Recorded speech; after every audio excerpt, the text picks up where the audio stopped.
अस्सलाम वालेकुम dear students. आज हम लोग स्ट्रक्चर ऑफ एटम इस चैप्टर का जो आगे का जो पार्ट है वो हम स्टार्ट करने वाले हैं। जो हम अ, मतलब आज ही के लेक्चर में हमने जो पढ़ा था उसी को हम कंटिन्यू करेंगे अब आज आगे से।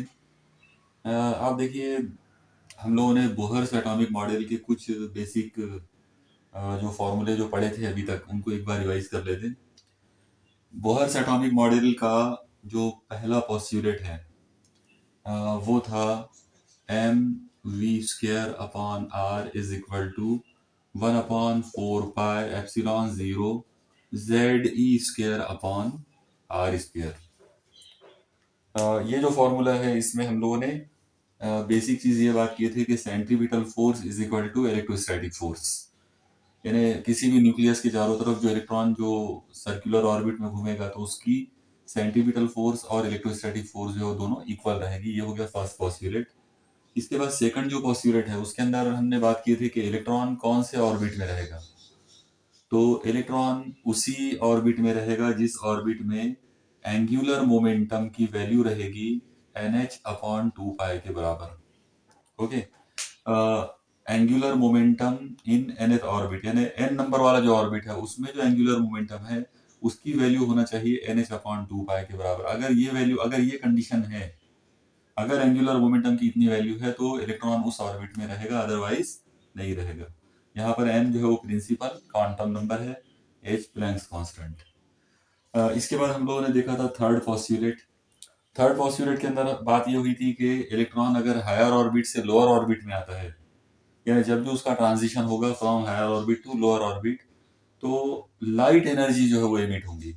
और इसीलिए हम लोग यहाँ पर उसका फॉर्मूला इस तरह से बोल सकते हैं कि ई एन आउटर ऑर्बिट या higher orbit minus E n I means energy of electron in inner orbit, higher orbit या आउटर ऑर्बिट, और ये इनर ऑर्बिट या लोअर ऑर्बिट। तो ये दोनों की एनर्जी का जो डिफरेंस है ये रहेगा एनर्जी ऑफ फोटॉन के बराबर या लाइट एनर्जी के बराबर। तो ये तीन अलग अलग पॉस्टुलेट्स हैं बोहर्स एटॉमिक मॉडल के। ओके, फिर इन मॉडल्स को यूज करके हम लोगों ने हाइड्रोजन एटम के लिए जो स्टेशनरी ऑर्बिट है, यानी सर्कुलर ऑर्बिट ऑफ इलेक्ट्रॉन जिसको स्टेशनरी ऑर्बिट भी बोलेंगे, उस स्टेशनरी ऑर्बिट का रेडियस हम लोगों ने मालूम किए थे। तो रेडियस का जो फॉर्मूला था उसको हम एक बार यहाँ देख लेंगे। इस जगह पर देखिए, रेडियस का जो फॉर्मूला हम लोगों को मिला था वो था R⁴ is equal to epsilon 0 H² divided by pi m E²। और अगर जिस एटम की बात आप कर रहे हो अगर उसका एटॉमिक नंबर Z है तो फिर यहाँ पर हम लोग Z भी ले लेंगे, और अगर हाइड्रोजन एटम की बात है तो Z की वैल्यू 1 लेंगे। ओके, ये था रेडियस का फॉर्मूला। इसी फॉर्मूले में n² को छोड़कर बाकी लोग कांस्टेंट है, तो ये आ जाएगा Rn proportional to n²। Okay, तो इस तरीके से हम लोगों को एक रिलेशन मिला था कि radius of stationary orbit is always directly proportional to square of principal quantum number. अब यहाँ पर हम एक और चीज हम लोगों ने देखा था, वो ये कि मान लो अगर फर्स्ट ऑर्बिट लेना है तो हम n की वैल्यू 1 ले लेंगे, तो R1 is equal to epsilon 0 की वैल्यू ले सकते हैं 8.85 into 10⁻⁻12 into h Planck's constant है उसकी वैल्यू आ जाएगी 6.63 इंटू 10⁻34 का स्क्वायर, और n जो है वो रहेगा 1, तो 1 का स्क्वायर डिवाइडेड बाय पाई की वैल्यू आएगी 3.142 into m mass of electron, उसकी वैल्यू है 9.1 इंटू 10⁻31। फिर e का स्क्वायर है तो 1.6 इंटू 10⁻19, मगर इसका स्क्वायर आएगा और इंटू 1, क्योंकि हाइड्रोजन एटम की बात कर रहे हैं तो z इज 1। अब इन सारे नंबरों को अगर सॉल्व करते हैं तो इसकी जो वैल्यू आएगी वो वैल्यू आएगी 0.529 इंटू 10⁻⁻10 मीटर। आप लोग याद रखो ये जो वैल्यू है इसको बोलते हैं बोहर्स रेडियस, इसका नाम है बोहर्स रेडियस। ओके, और अगर हमने इस नंबर को यानी 10⁻⁻10 मीटर को अगर हटा दिए तो ये कन्वर्शन फैक्टर होगा डिग्री एंगस्ट्रॉम के लिए। तो यहाँ पर हम ले लेंगे R1 is equal to 0.529 degree angstrom. तो इस तरीके से ये भी उसकी एक वैल्यू है। या फिर अगर ये डेसिमल पॉइंट को इधर शिफ्ट किया जाए तो ये वैल्यू को हम ऐसा भी लिख सकते हैं, R1 is equal to 5.29 into 10⁻11 metre. Okay, तो ये बोहर्स रेडियस के लिए ये अलग अलग वैल्यूज जो है वो ध्यान में रखिए। अब यहाँ पर हम थोड़ा सा और एक स्टेप आगे बढ़ेंगे। आप लोग देखो, ये जो फॉर्मूला आपके सामने है अभी, R n is proportional to n square, इस फॉर्मूले को भी हम थोड़ा सा एक और जनरलाइज तरीके से कर सकते हैं। इसको फर्स्ट ऑर्बिट के लिए ले लेते हैं। अगर फर्स्ट सर्कुलर ऑर्बिट के वास्ते लेंगे तो ये आएगा R1 is equal to some constant, suppose करो के ले लेते हैं यहाँ पे, इंटू 1 का स्क्वायर। ओके, और फिर अगर आपको nth ऑर्बिट के लिए लेना है तो Rn इज इक्वल टू आ जाएगा k into N square. Okay, मतलब फर्स्ट ऑर्बिट लेना है तो यहाँ पर क्या करेंगे, n की जगह 1 ले लो, प्रोपोर्शनलिटी हटाकर इक्वल टू और एक कांस्टेंट ले लिए और n की जगह पर 1 ले लिए। सेकंड केस के अंदर n की जगह पर n ही रहने दो, तो इस तरह से ये आएगा। अब आप इसको इससे डिवाइड कर लो, ये आ जाएगा Rn divided by R1 is equal to k times n square divided by k times 1 का स्क्वायर। जाहिर है k टाइम्स ये जो 1 का स्क्वायर यानी k हो जाएगा, k से k कैंसिल हो गया। अब R1 को उधर शिफ्ट कर लो तो ये आ जाएगा Rn is equal to n square multiplied by R1। आप लोग देखो, एक बहुत ही इंपॉर्टेंट कंसेप्ट है, Rn is equal to n square times R1। ये जो R1 है ये रेडियस ऑफ फर्स्ट ऑर्बिट है, और फर्स्ट ऑर्बिट का जो रेडियस है, अगर हाइड्रोजन एटम है तो हम उसको बोहर्स रेडियस बोलेंगे। तो बोहर्स रेडियस को अगर n स्क्वायर से मल्टीप्लाई किए तो हमको किसी भी ऑर्बिट यानी nth ऑर्बिट का रेडियस जो है वो मिल जाएगा। Okay, radius of nth orbit is equal to n square times Bohr's radius. ये था रेडियस से रिलेटेड तमाम चीजें। साथ ही साथ फिर हम लोगों ने देखा था एनर्जी का article. Okay, energy of electron, total energy of electron के लिए जो हम लोगों ने जो फॉर्मूला जो जिसका डेरिवेशन किया था वो फॉर्मूला था E N is equal to minus, क्योंकि इलेक्ट्रॉन की जो टोटल एनर्जी है वो हमेशा, total energy is always negative inside the atom. तो E N is equal to minus M E to the power 4 divided by 8 epsilon 0 square H square into N square.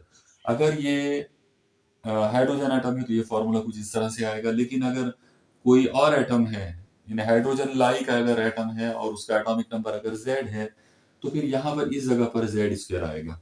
Okay, ये Z की value जो है वो हम 1 ले सकते हैं फॉर हाइड्रोजन एटम। तो ये Z स्क्वायर अभी हमने ले लिया इसमें। ओके, अब आज का जो टॉपिक हम लोगों को देखना है वो इसी फॉर्मूले के ऊपर बेस्ड है, और उसका जो टॉपिक है, हमारा जो मेन टॉपिक है वो है एटॉमिक स्पेक्ट्रा या हाइड्रोजन स्पेक्ट्रम जो होता है उसकी स्टडी करना।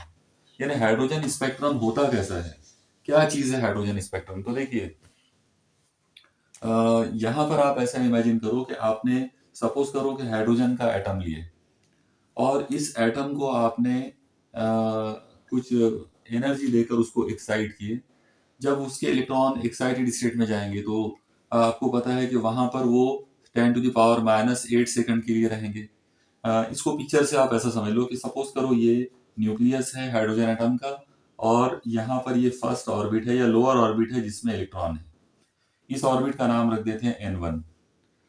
सपोज करो कि ये दूसरा ऑर्बिट है, इसको हम नाम दे देते हैं N2। ये एक्साइटेड स्टेट है, इलेक्ट्रॉन को एनर्जी मिली और वो यहाँ से एक्साइट होकर जो है वो हायर ऑर्बिट में चला गया, और फिर यहाँ पर वो कितनी देर के लिए रुकेगा, सिर्फ 10⁻⁸ सेकंड के लिए। फिर यहाँ से ये इलेक्ट्रॉन वापस आएगा, यानी उसका ट्रांजिशन होगा from higher orbit to ground state वापस, यानी जहां का इलेक्ट्रॉन था वहां वापस आएगा, और अब यहाँ से वो फोटोन को या लाइट एनर्जी को वो एमिट करेगा। ओके, ये था बोहर्स एटॉमिक मॉडल का थर्ड पॉस्टुलेट। और अब इसी को हम लोग बेस बनाकर ये जो स्पेक्ट्रम है हम उसकी स्टडी करने वाले हैं। यहाँ से ये जो लाइट का जो फोटोन जो एमिट हुआ, ओके, इस जगह से ये जो लाइट एनर्जी जो एमिट हुई है, इस एनर्जी का हम स्पेक्ट्रम बनाएंगे, मतलब इस लाइट को का हम स्पेक्ट्रम तैयार करेंगे, और वो जो स्पेक्ट्रम हमको मिलेगा उस स्पेक्ट्रम को बोलते हैं हाइड्रोजन स्पेक्ट्रम। तो इस सिर्फ ये हाइड्रोजन को अगर आप यूज कर रहे हो तो, और अगर आप कोई दूसरा एलिमेंट अगर आप यूज करते हैं, जैसे नियॉन यूज कर सकते हैं, एरेगॉन यूज कर सकते हैं, सोडियम यूज कर सकते हैं, तो जो यूज करेंगे मर्क्यूरी वगैरह, बहुत फेमस जो इलेक्ट्रिक बल्ब जो आपने सुने होंगे, उनमें से कोई भी यहाँ पर एक एलिमेंट हम यूज कर सकते हैं। तो उस एलिमेंट के एटम जो है अगर उनको एक्साइट किए तो हमको लाइट एनर्जी मिलेगी, और उस लाइट के लिए हम लोग उस लाइट का जो स्पेक्ट्रम है वो हम बना सकते हैं। अब आज हमको देखना है कि हाइड्रोजन का स्पेक्ट्रम कैसा बनेगा। आप लोग देखो, हाइड्रोजन का अगर हमको स्पेक्ट्रम बनाना है तो उसके लिए सबसे पहले हम ये इमेजिन करेंगे कि इलेक्ट्रॉन जो है वो हायर ऑर्बिट में है। सपोज करो कि वो हायर ऑर्बिट N2 है। यहाँ पर उस इलेक्ट्रॉन की जो एनर्जी है वो रहेगी En2। ओके, यहाँ पर N2 का मतलब हायर ऑर्बिट ले रहे हैं। अब इसकी वैल्यू अगर निकालते हैं तो इसकी वैल्यू आ जाएगी -m e⁴ divided by 8 epsilon 0 square h square into n square. यहाँ पर n की जगह पर N2 लेना पड़ेगा। ओके, क्योंकि हम हाइड्रोजन की बात कर रहे हैं इसलिए यहाँ पे z स्क्वायर नहीं आएगा, क्योंकि z की वैल्यू 1 है। अब मान लो कि इलेक्ट्रॉन जो है वो यहां से जंप मार के या ट्रांजिशन करके वो लोअर ऑर्बिट में आया। लोअर ऑर्बिट ले लो N1, तो N1 ऑर्बिट में उसकी जो एनर्जी है वो हो जाएगी En1, और इस तरह से उसकी वैल्यू आ जाएगी -m e⁴ divided by 8 epsilon 0 square h square N1 square. Okay, तो इस तरह से हायर ऑर्बिट की एनर्जी और ये लोअर ऑर्बिट की एनर्जी। अब थर्ड पॉस्टुलेट को यूज करो। थर्ड पॉस्टुलेट जो था उसका ये कहना था कि higher orbit minus lower orbit is equal to energy of photon. तो हायर ऑर्बिट में से लोअर ऑर्बिट को जब माइनस करेंगे, थर्ड पॉस्टुलेट अगर यूज करेंगे, वो आ जाएगा En2 minus En1 is equal to h into nu. Okay, En2 minus En1 is equal to h into nu is the energy of photon. मतलब इलेक्ट्रॉन की हायर एनर्जी माइनस इलेक्ट्रॉन की lower energy, या higher orbit की energy में से lower orbit की energy निकाल दिए, तो दोनों का डिफरेंस जो है वो हमेशा एमिटेड फोटोन या एमिटेड लाइट जो है उसकी एनर्जी के बराबर आएगा। अब हम यहाँ पर En2 और En1 की वैल्यूज यहाँ लेकर आ जाएंगे। अब देखो, En2 की वैल्यू है -m e⁴ divided by 8 epsilon 0 square h square n square minus, और अब En1 की ये वैल्यू यहाँ पर ये N2 है। ओके, और अब En1 की वैल्यू लो यहाँ से, तो माइनस कर रहे हैं तो ये आएगा -m e⁴ divided by 8 epsilon 0 square h square into N1 square is equal to h into nu. Okay, क्या किया, सिंपली यहाँ पर ये En2 की वैल्यू लिए और ये En1 की वैल्यू लिए। अब हम इसको थोड़ा सा और सॉल्व करेंगे, इसको और आगे बढ़ा सकते हैं। यहाँ पर आप लोग देखो, इसमें दोनों जो ब्रैकेट्स हैं उनको खोल देते हैं। ये वाले ब्रैकेट को अगर खोलेंगे तो ये तो ऑलरेडी इधर कोई है नहीं बाहर, तो इसलिए तो ऐसे ही रहेगा। मतलब ये रहेगा -m e⁴ divided by 8 epsilon 0 square h square n square. अब ये ब्रैकेट जब सॉल्व करोगे तो ये माइनस साइन बाहर आएगा, और माइनस और ये वाला माइनस, तो माइनस माइनस ये हो जाएगा plus m e⁴ divided by 8 epsilon 0 square h square into n square. ये N2 है और ये N1 है, और इज इक्वल टू ये आ जाएगा h इंटू न्यू। ओके, चलो अब इसको सिंप्लीफाई करते हैं और भी आगे। आप लोग देखो, इसमें एक काम करते हैं, वो जो h न्यू है उसको मैं इस साइड में लिख लेता हूँ, यहाँ पे लेफ्ट हैंड साइड पे h nu is equal to, आप लोग जैसा देख रहे हो कि ये निगेटिव नंबर है और उसके बाद ये पॉजिटिव नंबर है। ये ऐसा हो गया -x प्लस वाई, तो हम लोग जनरली इसको ऐसा लिख सकते हैं y - x, यानी पॉजिटिव नंबर को पहले लिखेंगे और निगेटिव नंबर को बाद में लिख सकते हैं। तो यही चीज हम यहाँ करेंगे सिंप्लीफाई करने के लिए, क्योंकि ये प्लस वाली टर्म है तो प्लस वाली टर्म को पहले लिखो और माइनस वाली टर्म को बाद में लिखो। ये कुछ ऐसा हो जाएगा m e⁴ divided by 8 epsilon 0 square h square N1 square minus, यानी पॉजिटिव टर्म पहले लिख लिए, अब निगेटिव टर्म को ला लो तो यह आ जाएगा m e⁴ divided by 8 epsilon 0 square h square N2 square. Okay, अब इसमें से जैसा आप देख रहे हो कि यहाँ पर N1 स्क्वायर और यहाँ से N2 स्क्वायर, इसको छोड़कर बाकी सब कॉमन निकल जाते, तो जो भी कॉमन निकलता है उस सब को कॉमन निकालो। ये हो जाएगा h into nu is equal to, अगर जो कॉमन टर्म अगर कॉमन निकाल लिए, मतलब जो जो टर्म्स कॉमन निकलते हैं उनको कॉमन निकालेंगे, तो ये बन जाएगा m e⁴ divided by 8 epsilon 0 square h square. Okay, इतने लोग कॉमन निकलेंगे।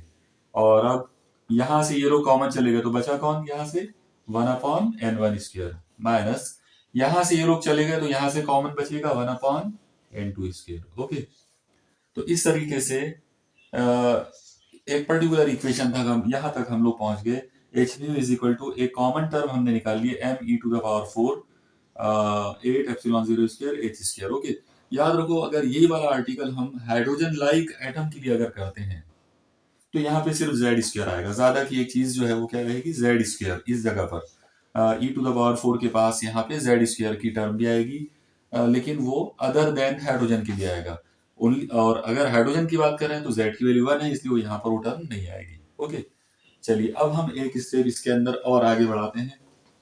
आप लोग देखो यहाँ पर इस पर्टिकुलर इक्वेशन में ये जो लेफ्ट साइड में एच न्यू है ये है एनर्जी ऑफ फोटोन, और इस एनर्जी ऑफ फोटोन को एक्चुअली ये एनर्जी ऑफ फोटोन है इन टर्म्स ऑफ न्यू, मतलब फ्रीक्वेंसी। ये फ्रीक्वेंसी के रूप में है एनर्जी ऑफ फोटोन। इस एनर्जी ऑफ फोटोन को आप इन टर्म्स ऑफ वेवलेंथ भी बना सकते हैं। तो इन टर्म्स ऑफ वेवलेंथ अगर बनाना है तो उसके लिए हम लोग स्पीड ऑफ लाइट का फॉर्मूला यूज कर सकते हैं। आपको पता है speed of light is equal to frequency into wavelength. Okay, C is equal to nu into lambda. इसका मतलब अगर न्यू की वैल्यू निकाली जाए तो न्यू की वैल्यू लैम्डा को शिफ्ट कर लो इधर तो वो आ जाएगा सी अपॉन लैम्डा, और ये न्यू की वैल्यू आप यहाँ रख दो ये वाली इक्वेशन के अंदर। अब nu equal to C by lambda अगर यहाँ ले लिए, ये बन जाएगा H C by lambda is equal to, इस साइड में ये आ जाएगा m e⁴ divided by 8 epsilon 0 square h square in bracket, यहां से बचेगा 1/n1 square minus 1/n2 square. Okay, तो सिर्फ सिंपली क्या किया हम लोगों ने यहाँ पर, जो न्यू था उसको हटाकर सी बाय लैम्डा लिए और उसको इस तरह से मॉडिफाई कर दिए। अब अगली स्टेप पर आओ। आप लोग देखो इस फॉर्मूले में यहाँ पर एच और सी दोनों कांस्टेंट है, इन दोनों कांस्टेंट्स को आप उधर शिफ्ट करेंगे, ये इधर यहाँ ऊपर है तो जब उधर भेजेंगे तो वो नीचे जाएंगे उधर, यानी डिवाइडेड में डिवीजन में आ जाएंगे। इस जगह पर बचेगा 1/λ, तो 1/λ इज इक्वल टू ये क्या होना है यहाँ पर m e⁴ divided by 8 epsilon 0 square. अब यहाँ पर h स्क्वायर है और ये h भी इधर आया तो h स्क्वायर इंटू h ये हो जाएगा h क्यूब, और साथ में c भी आया तो इंटू c। ओके, यानी ये h और c यहाँ जब आएगा तो यहाँ पर इस जगह पर आप सोच सकते हैं, देखो h इंटू सी आया, h square into h cube हो जाएगा और साथ में c है।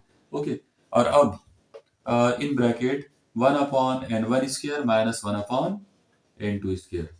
आप लोग देखो इस फॉर्मूले के अंदर एक बहुत बड़ा कांस्टेंट हमको मिला, ये वाली टर्म, ये पूरी की पूरी ये जो टर्म है, ये वाली जो टर्म है m e⁴ 8 epsilon 0 square h cube into C, ये जो चीज है इसको हम लोग, तो ये जो कांस्टेंट है यहां पर इसको हम नाम देंगे रिडबर्ग्स कांस्टेंट। ओके, इसको याद रखो आप ये नाम को, रिडबर्ग्स कांस्टेंट। इसको जनरली आर लिखते हैं या आर सफिक्स एच लिखेंगे फॉर हाइड्रोजन एटम।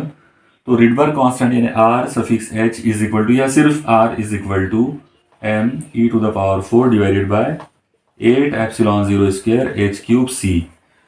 ओके, ये एक कांस्टेंट है। अब यहाँ पर हम इस वैल्यू को वापस लाएंगे, जब ये फॉर्मूले के अंदर हम इसको वापस लाते हैं तो ये कुछ ऐसा बन जाएगा 1/λ is equal to R in bracket 1/n1 square minus 1/n2 square. Okay, ये फॉर्मूला जो आपके सामने अभी दिख रहा है इसको बोलते हैं Bohr's formula for hydrogen spectrum. Okay, Bohr's formula for hydrogen spectrum, मतलब हाइड्रोजन एटम के जो हाइड्रोजन एटम जो है उसके जो उसका जो स्पेक्ट्रम है या उसकी जो स्पेक्ट्रल सीरीज है उसको स्टडी करने के लिए हम ये वाला फॉर्मूला जो है वो यूज करेंगे। अब यहाँ पर इस फॉर्मूले को, ये हमारा बेस है, अब इसको बेस बनाकर हम पूरा हाइड्रोजन स्पेक्ट्रम जो है वो पढ़ने वाले हैं। तो यहाँ पर आप एक चीज देख लो कि ये जो n1 है इसके अंदर ये लोअर ऑर्बिट है। ओके, यानी अंदर वाला ऑर्बिट, छोटा ऑर्बिट या कम एनर्जी वाला ऑर्बिट।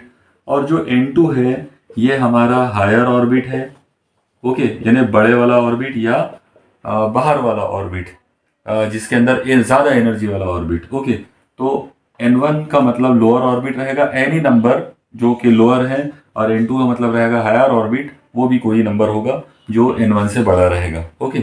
अब हम इसमें एक काम करते हैं, इसको बेस बनाकर, मतलब इन चीज़ों को लेकर, इस फॉर्मूले को बेस बनाकर अब हम यहाँ पर कुछ स्टडी करेंगे। देखो, सबसे पहले आप ऐसा इमेजिन करो कि N1 की वैल्यू 1 है, मतलब जो लोअर ऑर्बिट है उसको फिक्स कर दो कि वो फर्स्ट ऑर्बिट है। अब फर्स्ट ऑर्बिट है मतलब लोअर ऑर्बिट, तो इसमें इलेक्ट्रॉन कहाँ से आएगा? फर्स्ट ऑर्बिट में इलेक्ट्रॉन का ट्रांजिशन कहाँ से लाया जा सकता? तो आपको सबको मालूम है, यहाँ मैं लिख देता हूँ कि ये लोअर ऑर्बिट है, ओके। अब इस लोअर ऑर्बिट में इलेक्ट्रॉन को लाना है, तो इलेक्ट्रॉन कहाँ से आ सकता है? इलेक्ट्रॉन आ सकता है 2 से, मतलब सेकंड नंबर वाले ऑर्बिट में से फर्स्ट में आ सकता है, या फिर इलेक्ट्रॉन आ सकता है थर्ड ऑर्बिट से, 3 से आ सकता है 1 में, उसी तरह से 4 से आ सकता है, उसी तरह से 5 से आ सकता है, मतलब एक्सेट्रा कुछ भी ले सकते हैं। तो आप गौर से देखो यहाँ पर, लो जो सबसे छोटी पॉसिबिलिटी हमको जो नजर आ रही वो ये है कि N1 की वैल्यू 1 ले लेंगे, यानी लोअर ऑर्बिट जो है उसको फर्स्ट ऑर्बिट लो, तो जो हायर ऑर्बिट है वो कौन सा हो सकता है? वो 2 नंबर वाला भी हो सकता है, 3 वाला भी, 4 वाला भी, 5 वाला भी, 6 वाला भी, कोई भी हो सकता है। मतलब यहाँ पर ये इनफाइनाइट पॉसिबिलिटीज हैं, ओके। ये वाले केस के अंदर जो आपको अलग अलग स्पेक्ट्रल लाइंस मिलेंगे, जितने भी लाइंस मिलेंगे, वो पूरा का पूरे जो लाइंस हैं उनको एक सीरीज कहा जाता, जिसको बोलते हैं लेमैन सीरीज, ओके। इसका नाम रहेगा लेमैन सीरीज, ये आप याद रखिए। लेमैन सीरीज का मतलब होता है the series of spectral lines in which the electron transfers या transits from any higher orbit to first orbit. यानी जब इलेक्ट्रॉन किसी भी हायर ऑर्बिट में से पहले ऑर्बिट के अंदर आता है, उसका ट्रांजिशन पहले ऑर्बिट में जब भी आएगा, कहीं से भी, कोई भी दूसरे ऑर्बिट में से, कोई भी हायर ऑर्बिट में से, कोई भी बड़े ऑर्बिट में से निकलकर अगर इलेक्ट्रॉन का ट्रांजिशन फर्स्ट ऑर्बिट में आता है, तो ऐसे टाइम पर जो भी स्पेक्ट्रल लाइंस आपको मिलेंगे उन सब की जो सीरीज मिलेगी वो लेमैन ने डिस्कवर किया था, इसलिए उसको बोलेंगे लेमैन सीरीज, ओके। ये हो गई पहली सीरीज। अब इसके बाद और पॉसिबिलिटी क्या हो सकती है आगे की? तो देखो, नंबर 2, सेकंड नंबर पर आप ले सकते हैं, मान लो N1 इज इक्वल टू 2 ले लो, यानी यहां पर हम ये मानकर चल रहे हैं कि इलेक्ट्रॉन जो है वो, उसका जो लोअर ऑर्बिट है वो सेकंड नंबर वाला ऑर्बिट है, ओके। ये लोअर ऑर्बिट है 2 जो है, तो ओके। अब लोअर ऑर्बिट अगर 2 है, तो लोअर ऑर्बिट नंबर 2 में इलेक्ट्रॉन कहां से आएगा? तो इसके ऊपर वाले नंबरों से आएगा, मतलब इलेक्ट्रॉन 3 नंबर वाले ऑर्बिट में होना, यानी 3 से वो 2 पर आ सकता है, या फिर वो 4 से 2 पर आ सकता, या फिर वो 5 से 2 पर आ सकता है, ओके। यहाँ पर एनी नंबर ग्रेटर देन 2 आएगा, ओके। कहीं से भी, यानी इनमें से कोई भी ऑर्बिट में से इलेक्ट्रॉन 2 नंबर के ऑर्बिट में अगर आएगा, तो यहाँ पर भी आपको बहुत सारी स्पेक्ट्रल लाइंस मिलने वाली है, इनफाइनाइट लाइंस मिलेंगी इनफैक्ट, ओके। ये जो अलग अलग जो स्पेक्ट्रल लाइंस आपको मिलेंगे इसके अंदर, ये वाले केस के अंदर, जब इलेक्ट्रॉन एनी हायर ऑर्बिट से सेकंड नंबर वाले ऑर्बिट में अगर उसका ट्रांजिशन होगा, तो इस टाइम पर जो स्पेक्ट्रल सीरीज आपको मिलेगी उसको बोलते हैं बामर सीरीज, ओके। उसका नाम रहेगा बामर सीरीज। यहाँ एल जो है वो साइलेंट है, तो बामर सीरीज, बामर करके जो साइंटिस्ट है उसने इसको डिस्कवर किया था। यहाँ पर आप, ये हो गई हमारी स्पेक्ट्रल सीरीज नंबर 2। तो बामर सीरीज उस वक्त मिलेगी जब इलेक्ट्रॉन एनी हायर ऑर्बिट से 2 नंबर वाले ऑर्बिट में आता है। इससे पहले वाला क्या था? एनी हायर ऑर्बिट से फर्स्ट ऑर्बिट में अगर आया तो उसको बोलेंगे लेमैन सीरीज, और अगर एनी हायर ऑर्बिट से अगर 2 नंबर वाले ऑर्बिट में आता है तो वो जो सीरीज मिलेगी उसको बोलेंगे बामर सीरीज। इसके बाद और आगे बढ़ाते हैं। अगला जो केस इसके अंदर मिल सकता है थर्ड नंबर पे, तीसरा जो केस यहाँ पर आएगा, मान लो N1 इज इक्वल टू 3 है, यानी लोअर ऑर्बिट जो है वो थर्ड नंबर वाला है, और फिर थर्ड नंबर वाले ऑर्बिट में इलेक्ट्रॉन को लाना है, तो कहाँ से लाओगे? तो लाओगे 4 से, 5 से, 6 से, 7 से, etcetera, any higher number greater than 3। तो कहीं से भी अगर इलेक्ट्रॉन आता है थर्ड ऑर्बिट के अंदर, तो अब जो सीरीज आपको मिलेगी उसको बोलते हैं पास्चन सीरीज, ओके। पास्चन नाम का जो साइंटिस्ट है उसने इसको डिस्कवर किया था, इसको बोलेंगे पास्चन सीरीज। ये हो गई हमारी थर्ड स्पेक्ट्रल लाइंस की सीरीज। फिर इसी तरह से अगले नंबर पर जाएंगे। अगला जो नंबर है, मान लो यहाँ पर n1 इज इक्वल टू 4 ले लो, यानी लोअर ऑर्बिट जो है वो चौथे नंबर का है, और चौथे नंबर के ऑर्बिट में इलेक्ट्रॉन को लाना है, तो वो कहाँ से आएगा इलेक्ट्रॉन? वो आएगा 5 से, 6 से, 7 से, 8 से, एक्सेट्रा से। अब इन नंबरों में से मतलब पांचवा, छठा, सातवां, आठवां, ये ऑर्बिट जो है, यहां से अगर इलेक्ट्रॉन फोर्थ ऑर्बिट में आता है तो अभी जो स्पेक्ट्रल सीरीज आपको मिलेगी उसको बोलते हैं Brackett series. Okay, Brackett series. तो ये एक नाम आप याद रखिए चौथे नंबर पे कि अगर इलेक्ट्रॉन का ट्रांजिशन कोई भी हायर ऑर्बिट से फोर्थ नंबर वाले ऑर्बिट में आता है, चौथे ऑर्बिट में अगर वो आता है, तो स्पेक्ट्रल सीरीज का नाम रहेगा ब्रैकेट सीरीज। ओके, इसके बाद और आगे बढ़ाते हैं। नेक्स्ट नंबर पे, मैंने पांचवें नंबर पे हम यहाँ पे ले सकते हैं कि n1 इज इक्वल टू 5 ले लो। मान लो कि जो लोअर ऑर्बिट है वो पांचवें नंबर वाला है, और अब यहाँ पर ऑर्बिट कहाँ से आएगा, यानी पांचवें नंबर के ऑर्बिट के अंदर इलेक्ट्रॉन कहाँ से आएंगे? तो वो आएंगे 6 से, 7 से, 8 से, एक्सेट्रा से। ओके, 6, 7, 8, 9, 10, एनीथिंग, कोई भी बड़े नंबर में से इलेक्ट्रॉन का ट्रांजिशन होगा कहाँ पर? पांचवें ऑर्बिट में। अभी जो सीरीज आपको मिलेगी उसको बोलते हैं पी फंड सीरीज। तो यहाँ पर ये पी फंड जो है, ये नाम याद रखिए, पी फंड सीरीज। इस तरीके से टोटल मिलाकर हमारे सिलेबस के अंदर टोटल मिलाकर 5 स्पेक्ट्रल सीरीज हैं। ये 5 सीरीज जो नाम, इनके जो नाम है मैं एक बार फिर से यहाँ रिपीट कर देता हूँ, आप लोग उसको याद रख सकते हैं।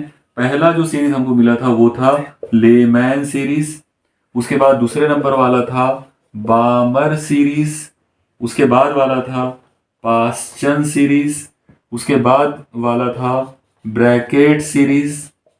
ओके, और लास्ट वाला था पी फंड सीरीज। अब ये जो सीरीज है इनको इसी ऑर्डर में याद रखना पड़ेगा आपको। ये लेमैन सीरीज उस वक्त मिलेगा जब n1 इज इक्वल टू 1 होगा, बामर सीरीज उस वक्त मिलेगा जब n1 इज इक्वल टू 2 होगा, पास्चन सीरीज उस वक्त मिलेगा जब n1 इज इक्वल टू 3 होगा, ब्रैकेट सीरीज के लिए n1 इज इक्वल टू 4 होना चाहिए, और पी फंड का मतलब रहेगा n1 इज इक्वल टू 5 होना चाहिए। तो ये एक चीज आप याद रखेंगे कि टोटल मिलाकर 5 अलग अलग स्पेक्ट्रल सीरीज हमको मिल सकते हैं। पहली सीरीज लेमैन, दूसरे वाली बामर, तीसरे वाली पास्चन, चौथे वाली ब्रैकेट और पांचवी वाली पी फंड। अब इन सब को लेकर, यानी ये जो अलग अलग जो स्पेक्ट्रल सीरीज है, इनको स्टडी करने के लिए एक डायग्राम जो है वो एक ग्राफिकल एक डायग्राम जो है वो बनाई जाती है, जिसको आमतौर पे एनर्जी लेवल डायग्राम बोलते हैं। ओके, इस एनर्जी लेवल डायग्राम को हम कैसे बनाएंगे तो उसको आप लोग देख लो, समझ लो उसको किस तरीके से बनाना है।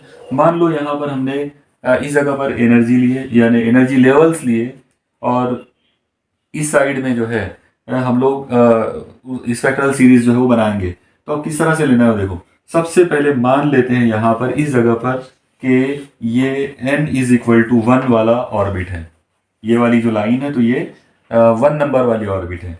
ओके, फिर यहाँ से कुछ दूरी के ऊपर इस जगह पर रहेगी n2, मतलब n2 वाले तो 2 नंबर, मतलब इस जगह पर यहाँ पे हम 2 ले सकते हैं। फिर इसके बाद आएगा 3, फिर उसके बाद आएगा 4, उसके बाद रहेगा 5, उसके बाद रहेगा 6, और ऐसा करते करते कहीं तो भी एक जगह पर रहेगा इन्फिनिटी। यानी अलग अलग ऑर्बिट जो है वो हम इस तरह से इमेजिन करेंगे। मान लो ये orbit number 1, orbit number 2, orbit number 3, orbit number 4, orbit number 5, 6, orbit number infinity. अब जैसा मैंने अभी थोड़ी देर पहले आपको बताया था कि इलेक्ट्रॉन का ट्रांजिशन होगा, तो इलेक्ट्रॉन का ट्रांजिशन कहाँ से कहाँ तक होना है?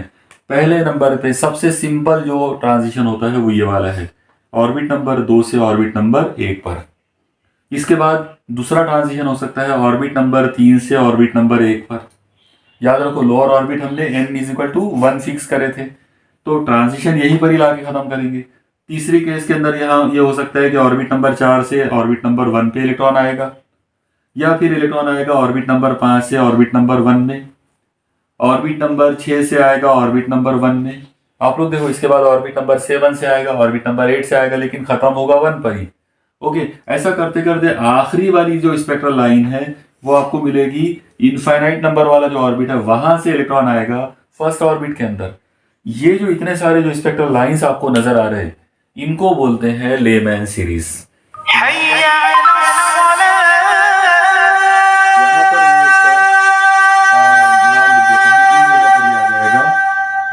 लेमा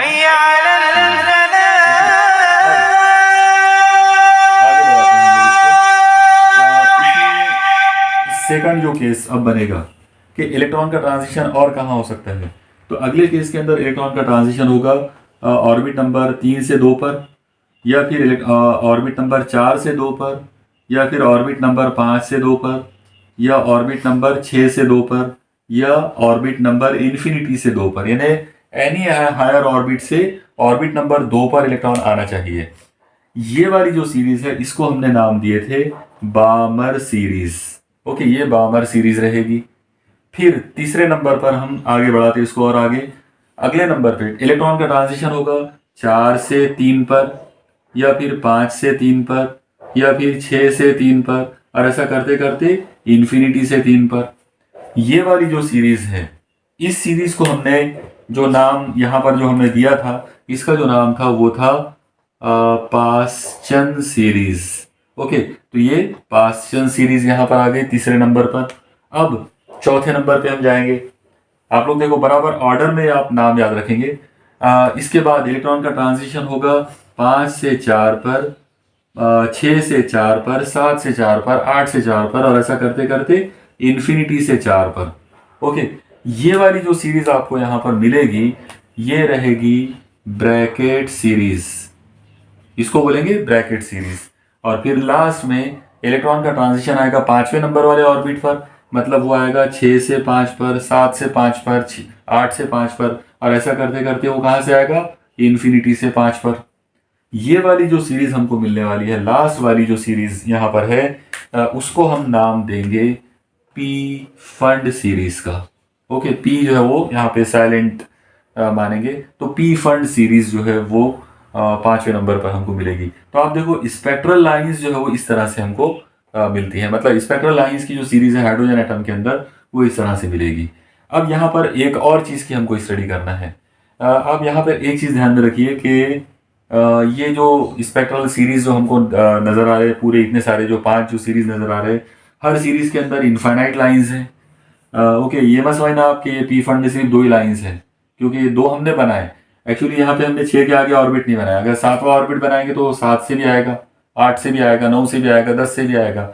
ओके, तो यहाँ भी इनफाइनाइट लाइंस हैं, यहाँ भी इनफाइनाइट लाइन, हर सीरीज में इनफाइनाइट लाइंस हैं। ओके, अब ये जो इतनी सारी स्पेक्ट्रल लाइंस हमको मिले या स्पेक्ट्रल सीरीज हमको मिले, इनमें से हमारी आंखों से मतलब इंसानों को कितने स्पेक्ट्रल लाइंस जो है वो नजर आते हैं या कितने सीरीज नजर आते हैं। तो यहाँ पर आप याद रखिए, इनमें से सिर्फ ये बामर सीरीज है जो हमारे लिए विजिबल है।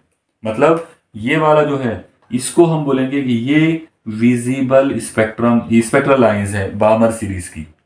ओके, बामर सीरीज जो है वो सिर्फ विजिबल होता है। बचे हुए जो है लेमैन, पाश्चन, ब्रैकेट, पी फंड, ये सीरीज जो है ये विजिबल नहीं है, ये हम लोगों को इंसानों को नजर नहीं आते। अब ये क्यों नजर नहीं आते, तो उसका रीजन ये है कि ये जो लेमैन सीरीज है ये होता है अल्ट्रा वायलेट रीजन में, यानी ये अल्ट्रा वायलेट लाइट है, और अल्ट्रा वायलेट जो है वो हमको नजर नहीं आता।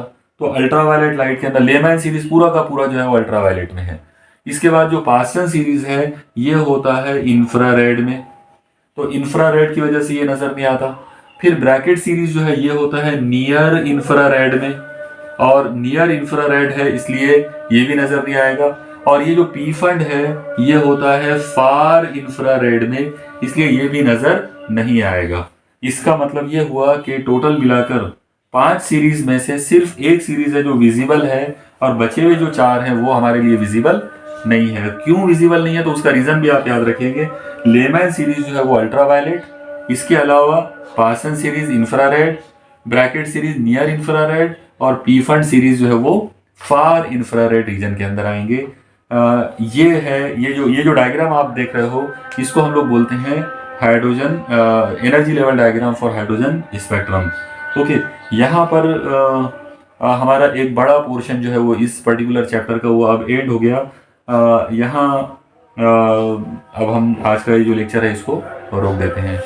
अल्लाह हाफिज़।